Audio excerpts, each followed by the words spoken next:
Hello, great people. I just want to look at the story. Governor Uzodinma shuts down UBA, Access Bank, First Bank orders for obeying IPOB sit at home. Uzodinma reminds me of King Herod also in the Bible. After killing John and nothing happened, he seized Peter.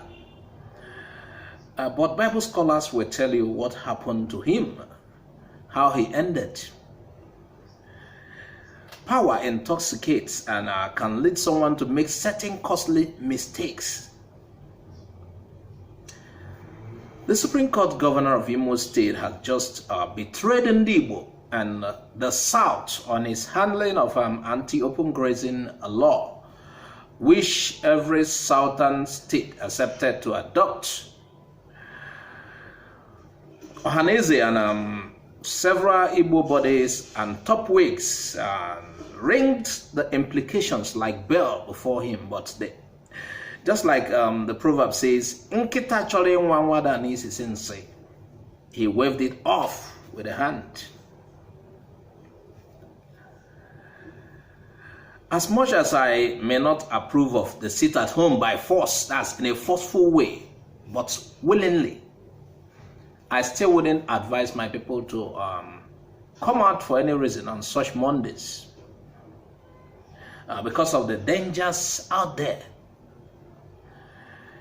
I have watched videos of threats against those who are coming out to do business on such day, and what has even videos of what has happened to some people who came out. If you say the sit at home is enforced, I wouldn't argue with you, because that is what it seems. Majority of the people who obeys the order do that because they believe in IPOB. But there are actually some who stayed back because of fear of being, attacked. Yes. Some of the people I spoke with said IPOB did not threaten anyone about sitting at home, about coming out while they are sitting at home. So who are those guys outside there destroying people's properties and lives for going against the order? Another thing to consider is that miscreants are capable of hijacking anything. I don't say it's miscreants or any, but when you make a pronouncement, you be careful of how you make such pronouncement. Whoever is behind the destruction, but I wouldn't advise my people to go out and risk their lives. Now, here is my point, the point I'm trying to make. From all indications, it is dangerous to come out for business on such a day, even though the Nigerian security outfit assures you it is safe. That is, I'm telling you about the reality. Forget about any assurance. No one comes back to life after dying, unless in the case of a miracle. And no one will see fire and jump into it. Even in USA, there is no way you can assure anybody of 100% protection. You hear about crime rate in US. So I wonder why someone would want to risk their life. So when I heard that Governor Uzodinma shuts down UBA, Access, First Bank orders for obeying sit at home, I was like, what is wrong with that man? Does he want people to risk their life? Anyway, according to reports, it said hundreds of bank customers were left stranded on Tuesday as the officials of the Imo State government has shut all the banks on, there's a place called Bank Road in Owerri, the state capital. Several news online media are reporting this. It says some of the banks were sealed by the state government. That's the ones that were sealed: Access, Polaris, First Bank, Eco Bank, and it's almost all the banks.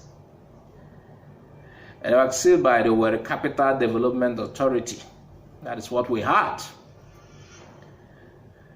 And information has it that the banks were sealed because they failed to open on Monday. And this is a day in Southeast that IPOB has announced a sit at home to protest the detention, the abduction of their leader, and he's being in DSS custody. And he's being tried. Yes, he's currently tried. They are trying him. He's still in their custody. So the other reason they gave those people who were sitting around, the other reason they gave while was that the banks were sealed because of building approval plans. Really.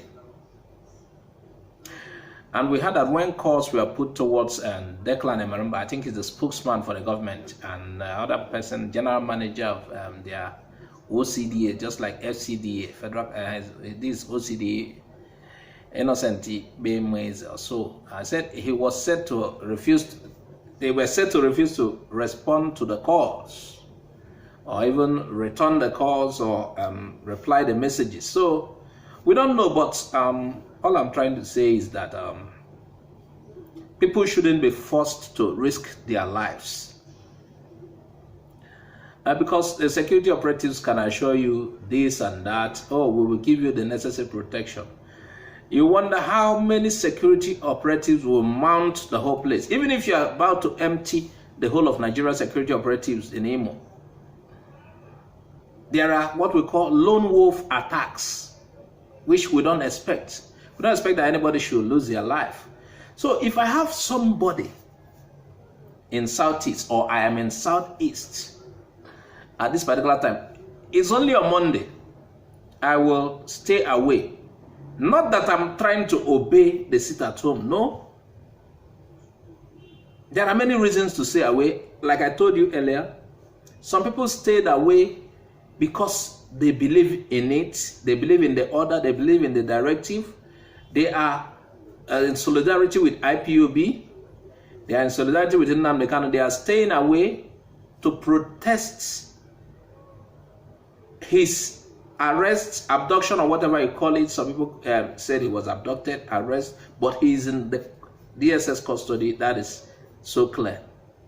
And the other reason people stayed away too is because they are afraid. That is, I'm not trying to mince words in saying it. No, some people stayed away, but the fact is that majority stayed away because they are in solidarity. They support. They sit at home to protest the leader's detention. But the other people who stayed away did this because of fear. And if I'm to advise, I would say, let's allow people to do it willingly. This is personal. You have your own opinion. Let's allow people to sit at home willingly. Let there be no kind of compulsion or threats. Allow people, anybody who is, you will still realize that numerous people will sit at home. Look at when they try to call it off. Some people said, we are used to it, we want to continue. Some people are refusing for it to be called off. So, if I am to advise, I would say, don't force anybody and don't hurt people because they are not sitting at home. The other day we saw a truck that was attacked, a motor spare parts truck carrying goods worth millions. And I don't really know what happened. I don't know who attacked, but whoever attacked, I don't think it is wise. So, we don't know how the guy tried to move his goods. Perhaps the goods did not come in on time. Perhaps he moved the good. Some of the time, if you're doing way bill, you put your goods today, you might be expecting them in the next 3 days. And our roads this day, we're in rainy season. The roads are bad. So it might not get to the destination you want to take it on that particular day. So people should consider certain things. People should not be hurt because of they fail to. There are people though I know some people will argue this, there are people who make daily income. And some people will say, is it that only day that they didn't come out that they will die? Will it make them die? No. I am not against the sit at home.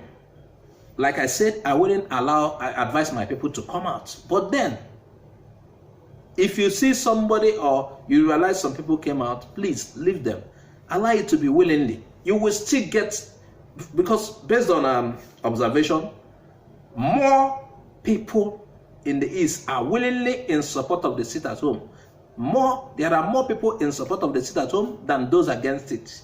So I don't think it should be compulsion, a kind of compulsion thing. Although we understand that revolution goes somehow. This is like a revolution. So please, consider this as my opinion. You have a right to your own opinion. Please politely add your comment on the comment section of this channel. Tell us what you think. I am not against the struggle or whatsoever. I'm trying to tell you, yes, the other day an old woman was attacked in her shop. She came out. How are you sure she's even aware that you people have given a sit-at-home directive? So let's be cautious and wise in doing some of these things. Meanwhile, this is where we draw the curtain on this particular show. Please, if you have not subscribed to this channel, subscribe. Also, click on the bell icon to get our updates anytime it drops.